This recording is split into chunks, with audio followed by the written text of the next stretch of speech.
Hello mga ka-survey, ngayon susubukan naman natin mag-input ng data from lot plan. So let's get started. Punta tayo sa projects. Gawa ko ng bagong project. Tutorial by TDScan. Save ko lang. Tayo sa mother lots. Add ako ng bagong lot. So pag nag-TDScan tayo, required yung ating tile line.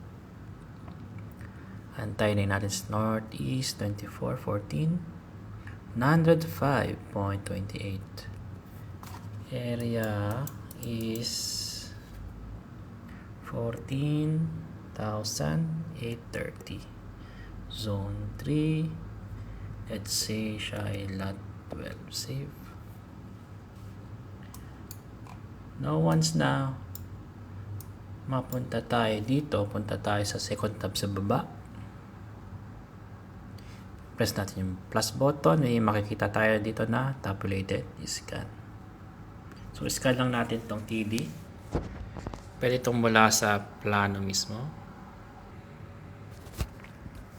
So kapag magka-crop tayo, pakitanggal lang po yung ating line numbers and other unnecessary objects. So ang kailangan mo lang dito is yung bearing at yung distances. Save. Now once na ma-detect na niya, accept mo lang. So ganun lang mag-input ng data from scanning lot plan. So thank you for watching and see you on the next video.